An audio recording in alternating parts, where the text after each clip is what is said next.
Maintenant, nous allons regarder quelques petites règles anti-spam, parce que le spam à lui tout seul pourrait faire l'objet d'une formation entière. Alors, quand vous êtes sur Outlook 2016, si votre serveur de messagerie en amont étoile bien, c'est-à-dire met des étoiles, spam, etc., correctement, la plupart des mails arrivent dans le dossier courrier indésirable directement. Il suffit de jeter un œil de temps en temps dedans. Faites un CTRL A pour faire sélectionner tout, et puis après vous êtes supprimé avec la touche et c'est réglé.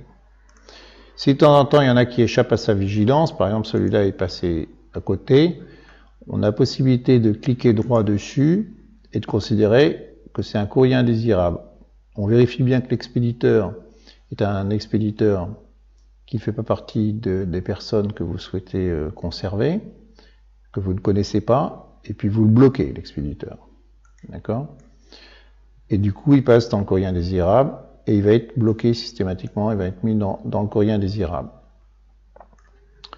Si par contre, il y a certaines personnes qui sont passées dans le courrier indésirable et que vous souhaitez qu'elles ne soient jamais bloquées, dans l'autre sens, vous pouvez cliquer dessus et vous allez faire courrier indésirable, ne jamais bloquer l'expéditeur.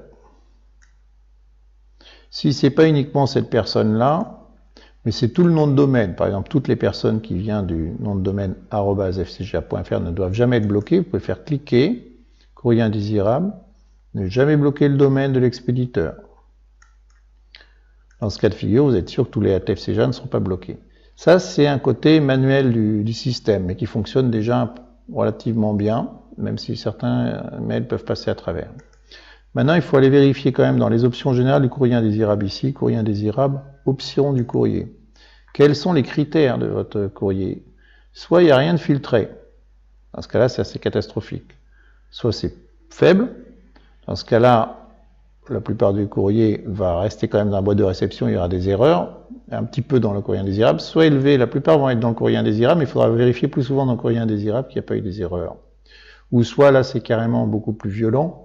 Si vous faites liste approuvée, seul le courrier en provenance de contact va être retenu, tout le reste va être en indésirable. Ça veut dire qu'un nouveau contact auquel vous avez eu juste un prospect ou quelqu'un que vous avez au téléphone en amont, qui n'est pas dans votre carnet d'adresse, va être systématiquement dans le courrier indésirable.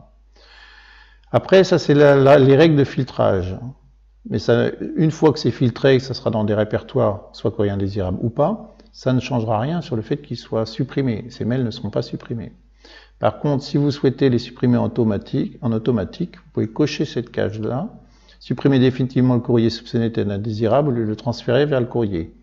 L'avantage, c'est que vous n'en avez même plus à trier les courriers indésirables. L'inconvénient, c'est que vous risquez de supprimer des mails par erreur de personnes qui sont tombées par erreur dans le courrier indésirable.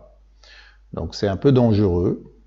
En général, on met plutôt dans LV et point à la ligne. De temps en temps, ça ne vous empêche pas d'aller rejeter un œil dans les expéditeurs bloqués, pour voir si vous n'avez pas bloqué par erreur un certain nombre.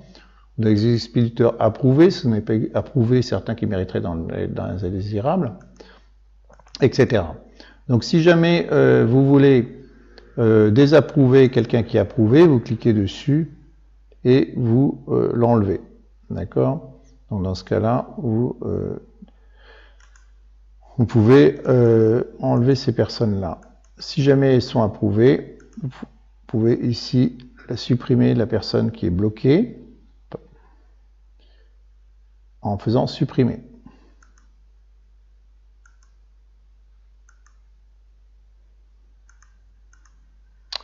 Voilà. On peut éventuellement affiner un petit peu avec l'international, c'est-à-dire si jamais vous recevez des mails chinois, japonais, autre chose, vous n'avez aucun contact de ces pays-là, vous pouvez très bien sélectionner tout ce qui est en provenance d'un certain nombre de pays en cochant des cases. Et dans ce cas de figure, vous interdisez ces mails qui proviennent de domaines non approuvés. Voire même, certains emails sont codés d'une certaine façon, ils ne viennent pas par exemple du Japon, mais ils sont en japonais. Donc vous pouvez bloquer le codage japonais, c'est-à-dire dès que vous voyez les caractères japonais, ça va bloquer l'email, etc. Ça, c'est des choses qui peuvent affiner le filtrage de courrier indésirable.